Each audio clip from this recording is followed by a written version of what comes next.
Good afternoon, everyone. We would like to welcome you to the live demo for the online registration of the Quezon City ID. Of course, we would like to acknowledge the presence of our Mayor and beloved Mayor, Mayor Joy Banyante, our City Administrator, Mr. Mike Alimero, the department heads, and also, of course, our media friends who joined us today to witness this live demo of the Quezon City ID. This was formally announced yesterday, but the interest of the Quezon City citizens has been overwhelming. And I'm proud to say that the city government has been preparing for this for so long, even before the pandemic started. So now, to give us a background of why the Quezon City local government opted to have its own ID, we would like to welcome our beloved Mayor, Mayor Joy Bernante.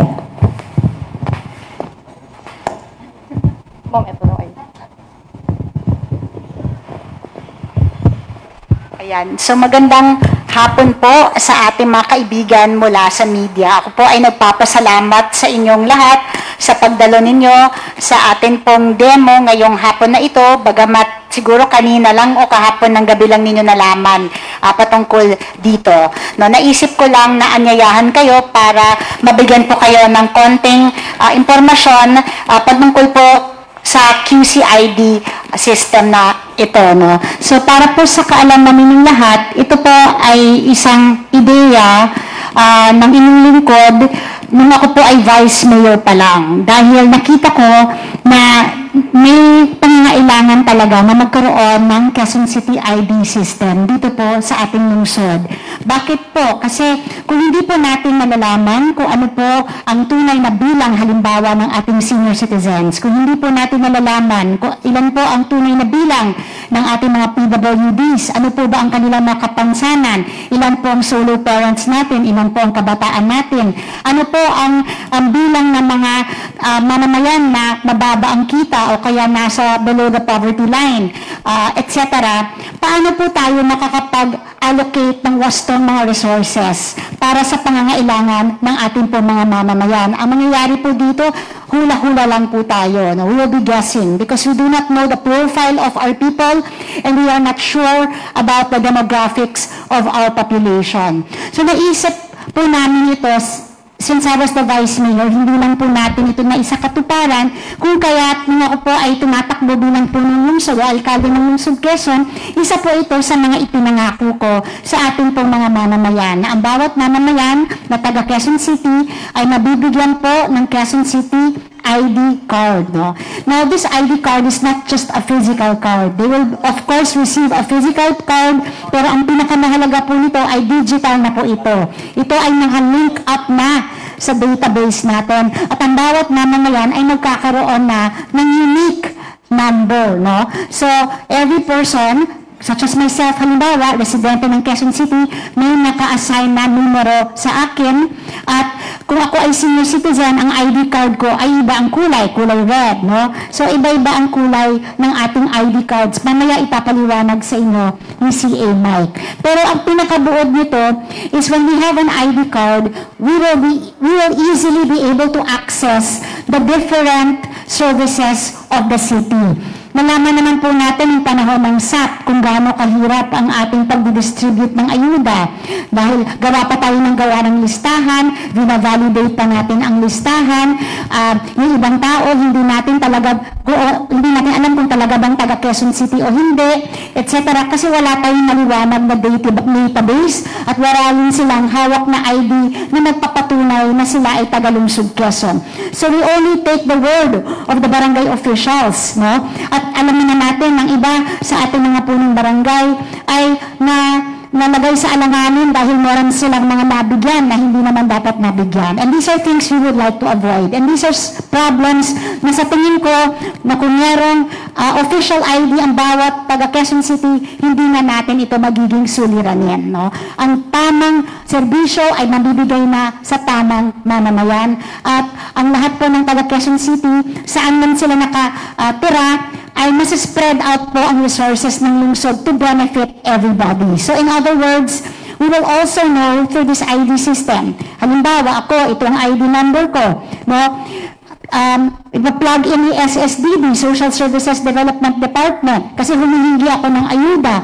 Lalabas dyan sa database ng SSDD kung ilang beses na ako nakakuha ng ayuda mula sa lungsod Quezon. Baka naman pala, akala natin, pinaglilingkuran natin na ang buong Quezon City, yung pala, iilan lang ang nakakatanggap ng serbisyo. Paulit-ulit lang pala, pare-pareho lang ang tao na tutulungan natin. Through this ID system, we can be sure that we are spreading out the services of the city to all of the people of the city at hindi na monopolize ng iilang tao lamang na ang mga iba't ibang serbisyo. No? At ngayon, nagkataon lang na meron tayong vaccination program. Alam naman natin na isa tayo sa maswerteng lungsod na pinayagang magkaroon ng tripartite agreement with a pharmaceutical company, AstraZeneca, and with the national government, represented of course by the National Task Force and the Department of Health.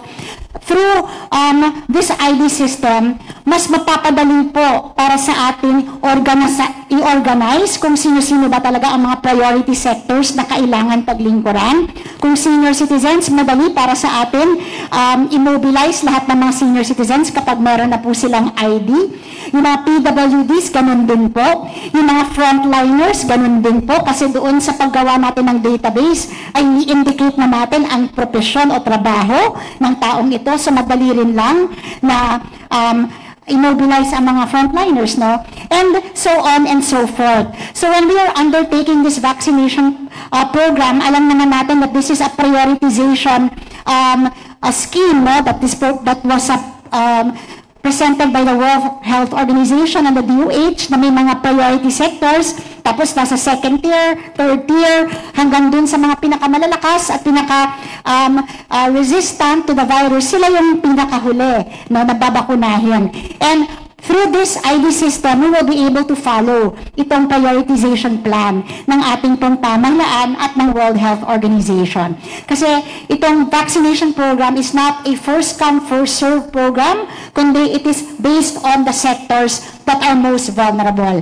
And ang ating pong layunin, dahil it will be several months before the first vaccines arrive, we hope that by the end of February, ay lahat ng mga mamamayan ng lungsod Quezon ay nakapagrehistro na sa ating pong QCID system at kasama na po sa database ng ating pong lungsod. No? So yan po ang pinakabuod ng ating pong programang ito at ang mga detalye ngayon ay ipepresenta po ng ating pong city administrator na si Michael Alimurong para kayong mga taga Quezon City, malalaman din ninyo kung paano kayo mag-register either online or sa communities natin at ano po ba ang paraan para makakuha tayo ng iba't ibang mga benepisyo galing po sa inyong lungsod. So maraming pong salamat sa pakikinig at isang magandang hapon po sa ating lahat.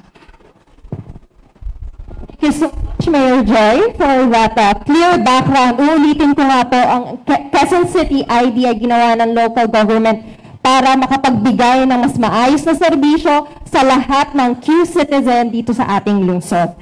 Now, to give us a background of course, this program, kung paano nga ba mag-register, kung paano nga ba mag-a-apply using the online website, I would like to welcome our City Administrator, Sir Mike Alimurong. Thank you, Jariel. Ngayon, taga-demo na lang ako, no? Yung bagong trabaho ko ngayon.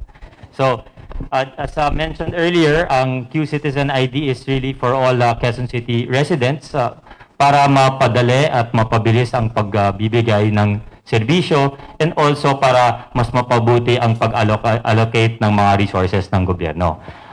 Para mag-apply ng ID, there are two ways to get an ID.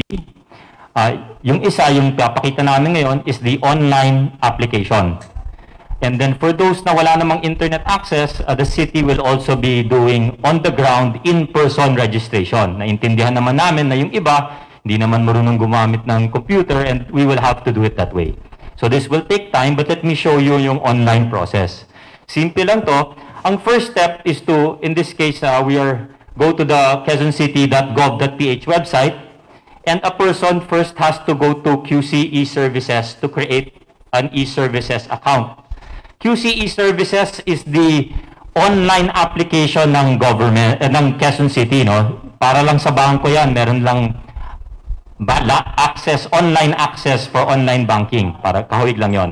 So QC e-services, when you go to that, makikita mo, you will see something like this. No, you can register for an account. If you do not have an account, you can see you can register here. No, may link naman yon. And yung registration naman is quite simple. Yung pangalan nyo lang, name, last name, yung mga required fields nandun lang, naka-asterisk, birth date, email, gender, mobile number, and then a password. So, yun lang gagawin, if you fill in lang yung details na yan, and then, you will register. Pag nag-register na yung tao, again, yung important thing to note is the registration is tied to an email address. When you register, you will receive an email, something that looks like this, no? Kunyari, itong sample email, you have successfully registered an account to QC e-services using yung email, and then you will have details like this. Kailangan mo i-verify to activate the account.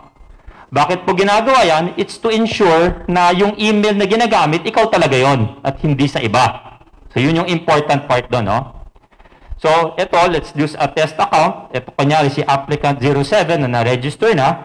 There are multiple ways to register. You can create a new account with your email, or kung meron ka ng Gmail, Facebook, or Apple ID, pwede mong gamitin yon. Itong single sign-on para hindi pa ulit-ulit gumagamit. In this case, ito sing test applicant natin, applicant 07 at grr.la, nag-create siya ng account kanina. So, ito, mag-login na siya, na-register na siya.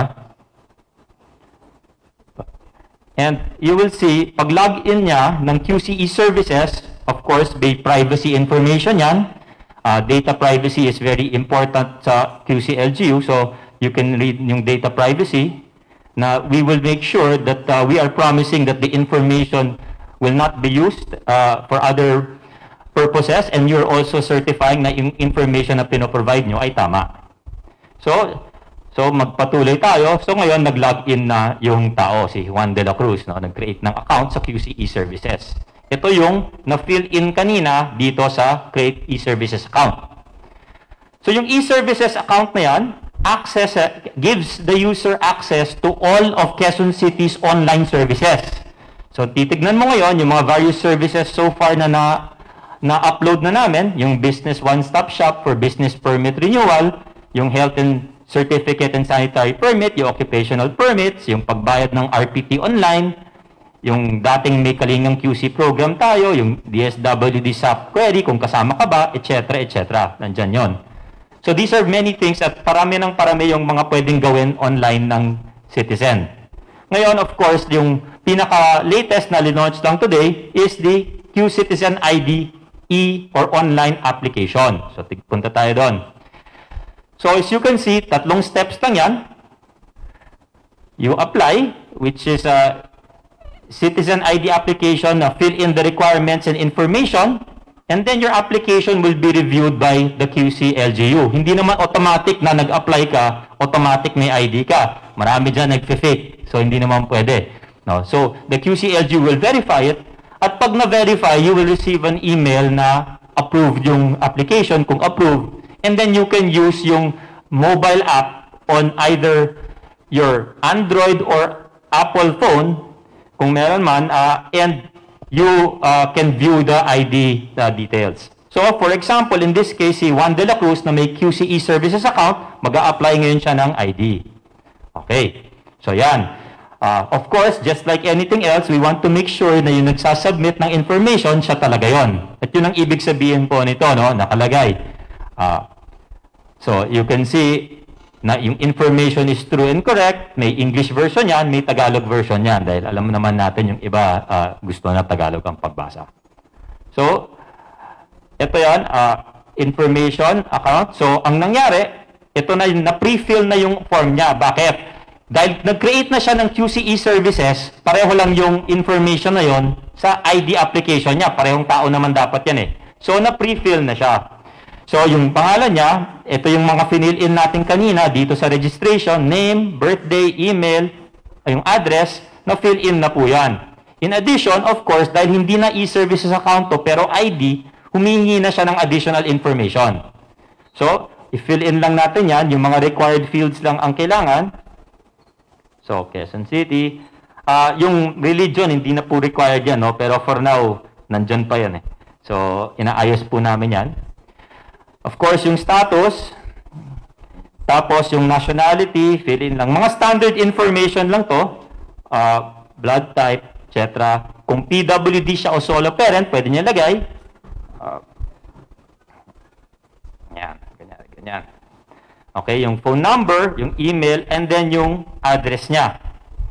Ngayon, if you notice, meron niyang dalawang address, maraming nagtatanong dyan, kasi marami dyan na botante dito, permanent address Quezon City, pero hindi na nakatira dito, QC pa rin yun. Yung iba naman, di naman taga dito, Cebu ang voting address, pero nakatira dito. So, present address yon.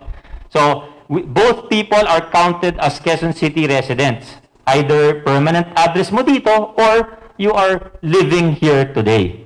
Kahit hindi ka botante dito, pwede pa rin.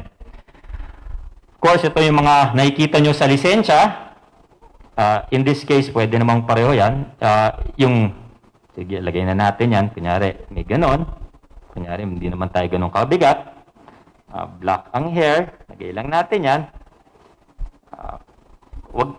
Hindi totoo to ha, kasi baka akala nyo, yan talagang weight natin. Mas mabikit tayo dyan. Okay, ngayon. And then, of course, yung mga name ng, lalagyan lang natin ng laman para wala nang problema, no? Father's name, mother's name, lagyan lang natin yan. Emergency contact information, lalagyan lang natin ng laman. Okay. Tapos, of course, kunyari, parent yan. Okay. Ngayon, pwede na mag-next.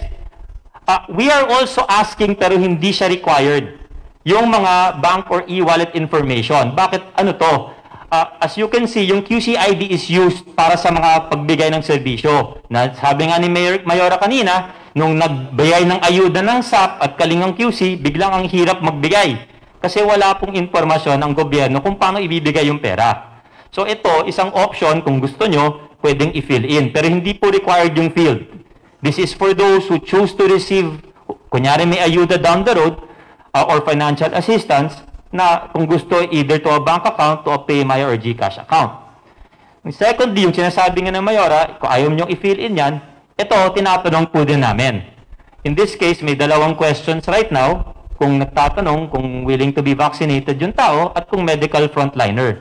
This is yung approach ng city para malaman na ngayon pa lang, pag nag-a-apply, kung mabavaccinate yung tao or interesado siya, or medical frontliner kung priority list siya.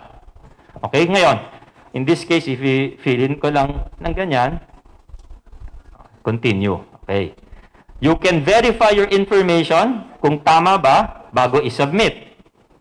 Ngayon, isa-submit natin ngayon. Ngayon, ito na yung talagang maganda dito, no? Pagkatapos nyo i-submit, of course, tatanungin yan, residente ba talaga yan? So, you can see, meron siyang upload feature ng documents. So, kunyari ito, mag-upload tayo ng ID, you can select anong klaseng ID ang i-upload. Okay? In this case, kunyari, driver's license yan, upload. I will just pick any file for now, no? Teka lang, mukhang, bakit tayo nag-hang? IT support.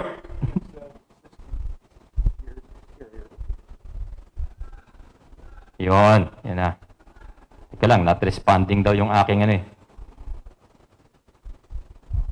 Sandali lang. Gusto namin perfect eh. Alam mo naman, tech support. Paano ba yan? Okay. Yan. Okay. So, ngayon, I will just use any, teka lang ito na lang muna ang gamitin natin. Kunyari yan, driver's license ko no. Kunyari yun yung driver's license mo. But again, you can upload as may various documents. Ito yung mga re-require. Bakit ito? Ito yung mga government-issued ID. So, Kung driver's license, DSW certification, any of your IDs. Ngayon, paano kung wala ka lahat niyan? Kung wala ka lahat niyan, at the very minimum, ang ni-require sana is barangay certification. The QC-LGU recognizes na for many citizens, baka wala silang any other ID. Pero kahit pa paano, para naman magkaroon ng QC ID, may certification from the barangay. Okay? So, yun yung una. Next, of course, is kailangan namin ng photo. So, either upload a photo or take a photo. Ngayon, pwede rin gamitin ng tablet to, ng mobile phone. Pwede rin. Mag-take a photo na lang tayo. Okay. Sana gumana. Yun. Okay. Kailangan ha? Take a photo tayo. Doon tayo sa gitna. Yan mo na. Okay. Pwede pa mag-retake. Save na natin yan. Okay. Tapos, of course, yung signature. May dalawang option siyan, pero magiging tatlong options soon yan. Pwede mag-upload, pwede mag-digital. So, kung may tablet ka, buti sa akin yung touchscreen ko, medyo touchscreen yung aking computer. Okay, kunyari yan, signature yan. Pwede kong i-save yun, accept yung signature, or kung mas madali, kung wala kang ganyan, mag-upload na lang ako ng signature. Okay, so mag-upload tayo ng signature. Naku, masyadong malaki. Okay, doon na lang ako sa digital muna Alam mo naman. Okay, sige. Kunyari yan ang signature ko. Kunyari na lang. Okay, yan. And then, pwede ko nang isubmit. So again, obviously, kung ginagamit mo ang mobile phone, touchscreen naman yon, or gumagamit ka ng tablet, pwede agad yon. Okay? So, submit. Yan. So, of course, now, makikita mo ngayon, as a citizen, naka-login siya sa e-services, makikita mo yung updated status. Meron kailan siya nag-apply, ano yung status. And, pwede pa niyang palitan yung mga detalye until such time as na-approve na yan. Okay? So, ano ngayon ang makikita ng LGU? Ang LGU naman, ito naman ang tinitignan. So, ito naman yung LGU, tinitignan lahat ng mga naka-apply. Kailan nag-apply, at pwede niyang tignan yung documents, kunyari yan, for approval yung tao, titignan niya yung information ng tao, and of course, titignan niya yung mga sinubmit na documents. So, pwede niyang tignan, for example, ano bang identification ng pinagay ng tao? So, malamang ito, i-deny ko na, di ba? Kasi yung ID na pinagita niya, ID4, malamang denied. Di ba? Pero kung tama naman yung binigay niya, di ba? Pwede maglagay, denied. Denied. Ayan. No ID. Okay? Pwede naman yung ganyan Okay? Or, pwedeng i-approve. Kung i-approve, madali lang naman, titignan mo naman yung personal information. Ano ba yung address niya dito? Pareho ba yan sa nakalagay sa ID? Diba? Ngayon, kung na-approve na siya, meron na siyang Citizen ID na digital version. Okay? So, kunyari, na-approve na yung tao. Ang makikita natin ngayon, approve. Ano ba yung sample na na-approve?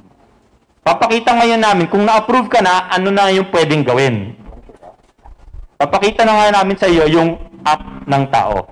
So, ilipat lang namin para mas madali. So, kunyari na-approve ka na, no? Nakita na, nag-apply, nag-submit ka ng documents, at na-approve na yung tao. Wala yung... Ayan na. So, ito na yung telepono ng tao. Yan na, digital ID.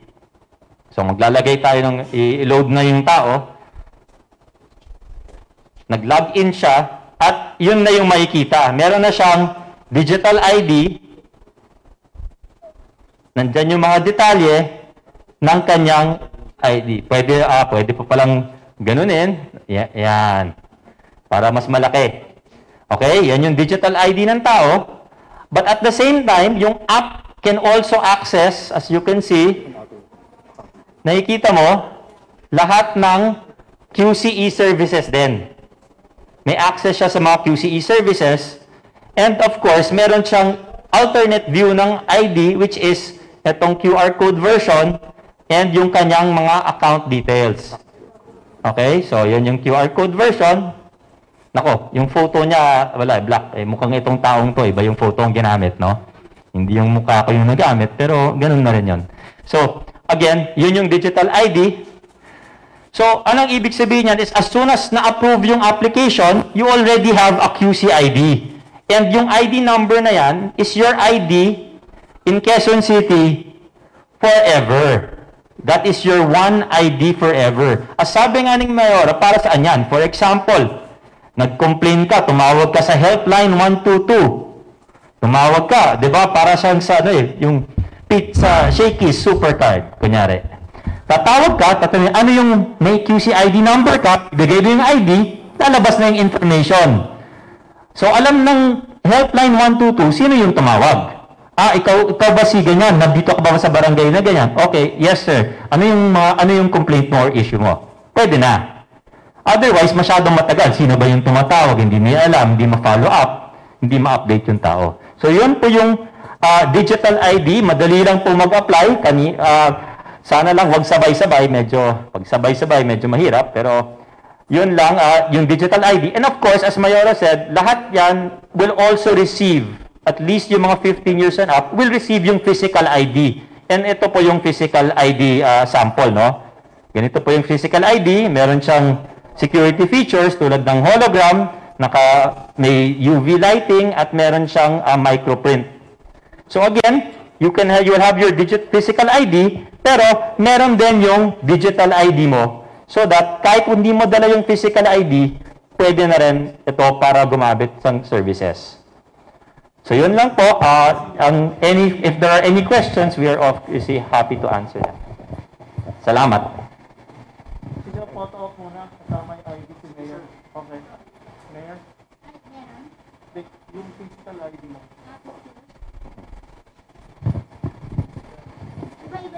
Iba-iba yan, no? Pag senior citizen, makikita mo at PWD and the regular residents. Yung PWD po yan, nakikita nyo naman yung logo ng PWD. Yan po yung para sa seniors.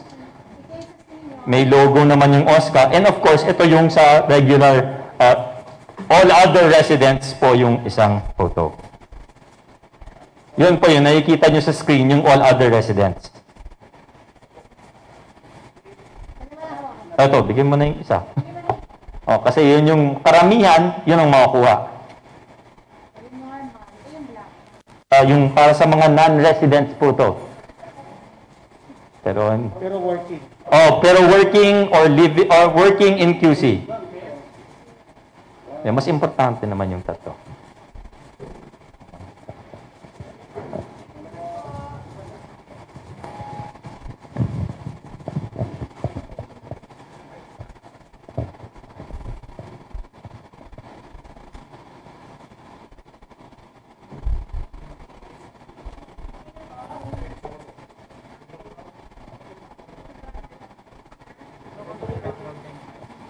Yung background, Jonas, yung background ng ID. Sandali lang, ibabalik lang namin. Oo, ibabalik lang namin. Mukhang na yung webcast na wala. Yon, yung palaki, yung side view. Yan. Di lang, sige lang kayo doon sa gitna. Kaya ma'am dyan, okay na yan.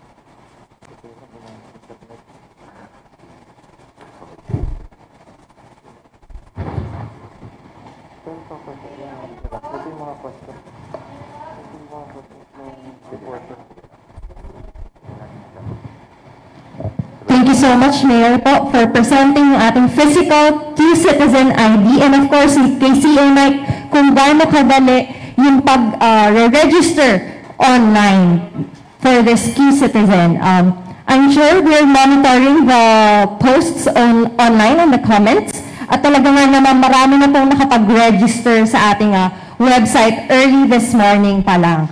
So we would like to open the floor now for some questions na sasagutin ng ating Mayor and of course ni CA Mike.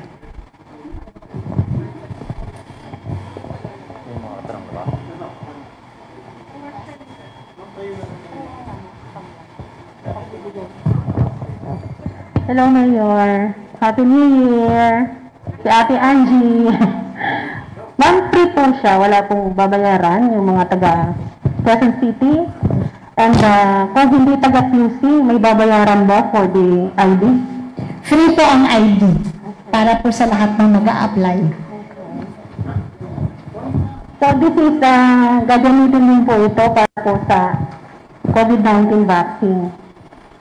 Opo. Nagkataon lang na inilinsan talaga namin ang ID na ito, yung Enero talaga, at coincidentally ay i-roll out na rin sa taong ito yung vaccine program, kaya pwede rin po itong gamitin para doon sa vaccine program. If you noticed, binanggit kanina ni CA na nagdagdag tayo ng isang tanong. Are you willing to be vaccinated or not? Diba? So, ito naman mahalaga para sa atin kasi alam naman natin, ayon din sa mga paliwanag sa atin ng DOH at ng National Task Force na kailangan 80% ng ating populasyon ay mabakunahan para magkaroon po tayo ng tinatawag na herd immunity. Kung hindi po pumayag ang 80% ng ating pong populasyon na magpabakuna, parang nagsayang lang po tayo ng pondo ng bayan. No? Kaya, nung nilagay natin yung tanong na yan, this is going to give us information patungkol sa willingness ng ating mga mamamayan to be vaccinated at kung hindi sila willing, pwede natin sila ngayong trabahuhin in the sense na we can find out from that population of unwilling residents, bakit ayaw niyo magpabakuna? Ano ba ang mga pangambang niyo? Bakit ba kayo may agam-agam? At doon, pwede natin silang bigyan ng karagdagang impormasyon para magbago ang kanilang isipan. No? Kasi, katulad ng nabanggit ko, kailangan talaga natin siguraduhin na magpabakuna ang ating mga mamamayan para tayo ay makapag-recover sa COVID-19 crisis. Last more question, ma'am. May age limit po ba yung bibigyan ng ID? Meaning age 1 to senior? Kasi CA can answer that question. Okay. Lahat naman pwede mag-apply online. So lahat are eligible for a digital ID. Yung physical ID, ang priority is 15 years old and older. No? So sa simula naman, hindi naman pwedeng 3 million agad bibigyan ng physical ID. No, alam mo nyo naman. So, but lahat are eligible sa online ID na may digital version. Per barangay po ba yung pwedeng mag-apply or dito lang sa City Hall? So, katulad ng binanggit PCA, may dalawa po tayong modes, yung online application na nangyayari ngayon. So, ongoing na po yan. Tapos, starting January 15, tayo po ay bababa na sa ating mga barangay. Ang una po nating pilot barangay ang Barangay Central at lahat ng mga mamamayan dyan ay ating pong i-register. So, meron din tayong mga dadalhin mga devices para i-assist yung mga tao na mag-register. So para tayong halimbawa pupunta tayo sa airport, may po ba? Meron na mga kiosk ngayon para makapag-check-in. Pero hindi natin alam paano ba tayo mag-check-in. So may nag-assist. So ganun din ang sistema natin. No? May mga devices na ibababa sa barangay at may mag-assist para yung mamamayan matuto siyang mag-register sa kanyang barangay using these various devices. No?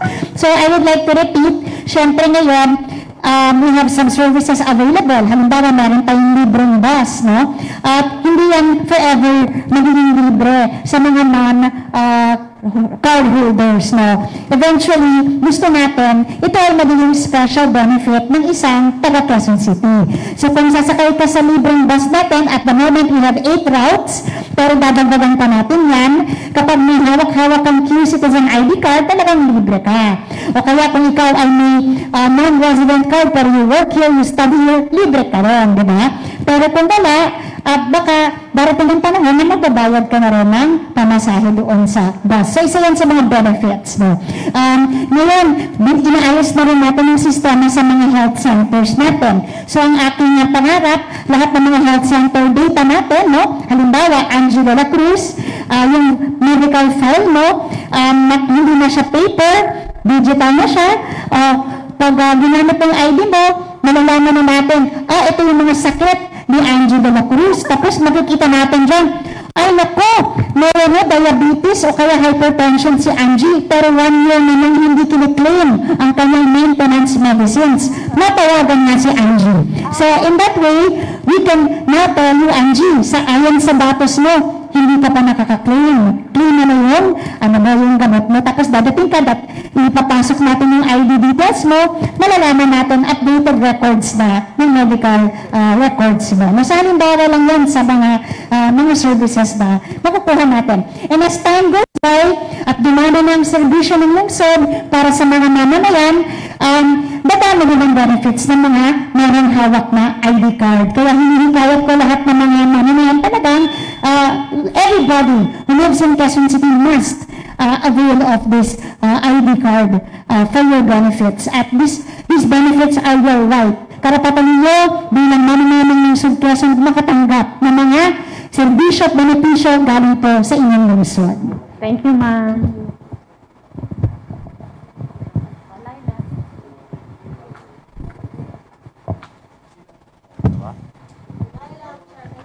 Good afternoon, Mayor. I'm Laila from News 5. Ma'am, para siya national ID on an LGU level, tama po ba ako? Well, hindi ako sigurado kung ano yung benefits ng national ID system. Hindi po ako masyadong familiar doon. But definitely, it is a localized version of an ID. Kasi you can add more. Normally, may marami nga nagtatanong yan. It's a very good question, no? Ang usually sinasabi namin is, ang QC ID, Q-Citizen ID, is used to tie all of the services of Quezon City. Yun po yung objective.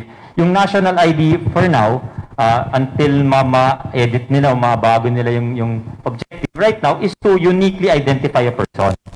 Ang ginagawa ng QC is not just to identify, but also to ensure that the services are tied to and can be delivered quickly based on your ID. So yun po yung difference, no? Yung national ID kasi, there is no way to determine na taga-QC ba yung tao o hindi. Because your national ID is your ID in perpetuity also. Yung QC ID tells us na taga-QC talaga yan. And so yung services can be tied directly to the person. So yun po yung difference, no? We obviously, however, nung tinanong sa amin, we are going to link the two, no? Kung when the time comes that the national ID and the QC ID can be referenced. So yun po yung mangyayari down the road. Ma'am, Mayor, can you please explain further yung tungkol sa tripartite agreement? Kung paano mapapadali using this QC ID yung ating pagpaprioritize ng listahan?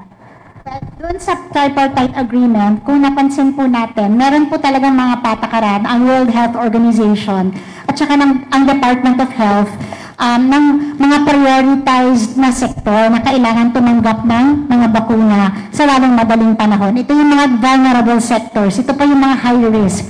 At doon sa listahan na yan, nandiyan ang senior citizens, nandiyan ang PWDs, nandiyan pa ang frontliners and other health workers natin, nandiyan ang essential workers natin, nandiyan ang men and women in uniform, and so on and so forth. So para po siyang totem pole. No? So, ngayon kasi kung i-implement yung vaccine program natin, hindi natin sigurado kung alam natin, no, na tama ba lahat ng bilang ng mga senior citizens natin. Di ba? Kasi alam natin na ang ngayon ang hawak ng senior citizens ay card na kapag patay, minsan nagagamit pa rin dahil paper lang siya talaga, no? Ganun din sa PWD.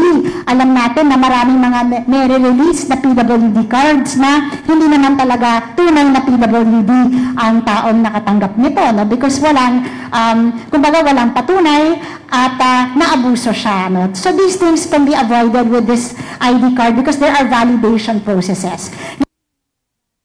Sinabi, senior citizen card, ay senior citizen sector. Natural, lahat na may red card, ay yellow card, tama ba yellow or blue? Blue. So, tama-tama, lahat ng mga may blue card, ay pwede na magpabakuna. Hindi na kailangan i-validate o anuman, kasi meron na silang hawak na card. So, alam mo na talagang residente yan ng Quezon City, talagang senior citizen siya, at may datos dun sa file niya, database na, talagang ito yung edad niya. No? So, it's going to be much easier to administer the vaccines to different sectors. So, panahon naman ng frontliner, nakita naman natin, meron ng check, di ba? Are you a frontliner? O, agad-agad, pinatawag na, o itong date na to, frontliners naman ang papabakunahin natin. lalabas na lahat ng mga frontliner, marami yung card nila, at madali nang i-validate sa database. So, madali na ang proseso ng pagbabakuna. So, ganun po yun. Thank you po, Mayor. Mayor and CA, we have some questions from our online followers and viewers po. One of the question is, ano po yung mangyayari sa ating lumang ID, yung PWD IDs nila, solo parents, and the senior citizens ID? Will it still be effective po this year, or hindi na po maging effective? So for now, sabi nga namin dun sa press release, your old IDs are still valid, but they will be replaced over time. Bakit po hindi namin muna sinabi kung anong araw mo papalitan? Because of course, we're still testing gano'ng kabrami bang mag-a-apply. But ang target namin, hindi pa set in stone, pero ang target namin is around June 30, yung dating ID magiging invalid na. Para lang yan sa passport, di ba? Kailangan mag-renew ng passport after a certain date, yung luma hindi na pwede. So yun din ang mangyayari. But of course, we will provide more information sa actual date ng pagka-invalid ng dati yung ID pag alam na natin kung ilan na ba ang talagang nag-register. Another question po is yung about sa data processing and protection ng information po na ini-encode ng ating Q-citizens. Paano daw po napoprotektahan yun? And is it in line with our data privacy law? Yes, so yung lahat ng data, as you can see, na nakita natin kanina, before you log in, meron siyang data privacy information that you are attesting. In the same way, nandun na nakalagay na the Quezon City government will only use it for specific purposes. So nandun po yan, and all of this information is secured. Nasa database yun, nasa web servers, which are also secured against hacking sa labas, no? So all of that, we are taking very great pains to ensure na protected yung information, and they will not be used for purposes outside of QC services. Hi Mayor, magandang hapon. Paano po kapag lalabas po dun sa form na marami sa mga taga Quezon City yung hindi willing magpabakuna? Ano pong interventions yung gagawin ng LGU? So, unan, yan ang nakakatulong talaga. No? That's why kasama siya sa survey. Kasi malalaman natin talaga kung ilan ang hindi willing magpabakuna. No? So, kung makikita natin na more than 20% are unwilling, kasi 80% for herd immunity, more than 20% are unwilling, dun papasok si Ginoong Joseph Rico, na co-chair ko po sa Task Force Vax to Normal. Kasi ang trabaho po nila ay mag-create ng communications plan at mag-create ng information and education campaign para hikayatin lahat na magpabakuna. No? So, kunwari, hindi ka willing. Alamin natin, bakit hindi ka willing? Kasi yung nangyari sa Denvac siya. Di ba? Maraming ganyan. O hindi ako willing kasi wala akong tiwala dun sa so-and-so drugs na narinig ko, hindi transparent ang trials. O kaya, may ganito akong pangamba sa mga bakuna, etc.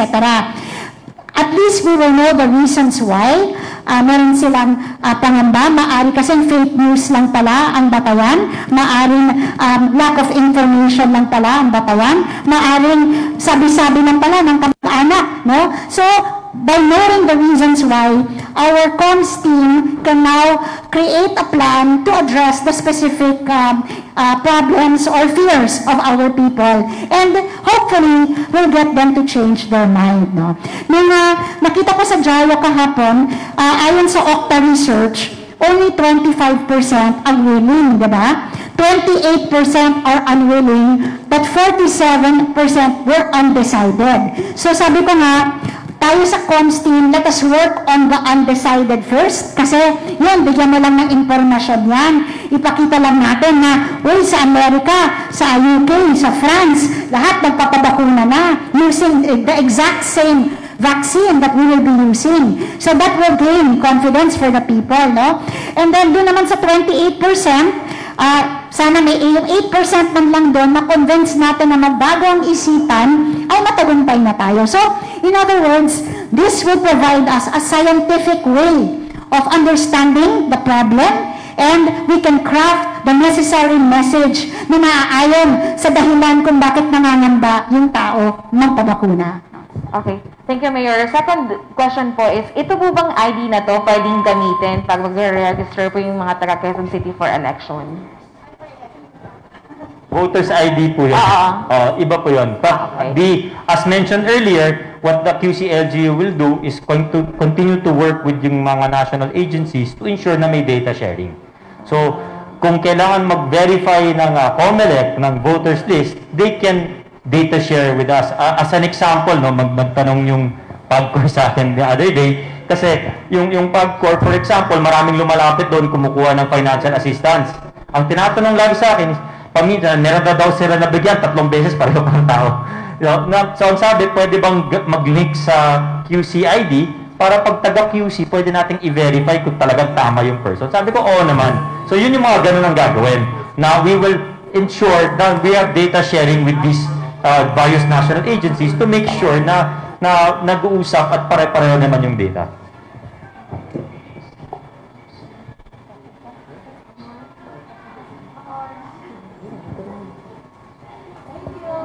Salamat po. Ngayon, inaanyayahan ko po ang media. This is just the online launch that we wanted to show you para maintindihan niyo po. Pero katulad ng nabanggit po natin, may on-the-ground launch din po tayo. And we will invite you to join us also dun sa on-the-ground para ma-interview rin ninyo yung mga tao at malaman sa kanila kung ano ba talaga ang nararamdaman nila patungkol sa programang ito at kung hirap ba sila mag-register, etc. And you will be invited to witness that as well. So, as part of this government's agenda of transparency, our policy and principles of transparency, lahat po ng programa natin, as much as possible, we would like the media to be a part of this so that you can help us to disseminate to the people of Quezon City what is rightfully theirs and what they should have in order to avail of what is rightfully theirs. So, yun lamang po. Maraming pong salamat sa inyong lahat and God bless all of you po.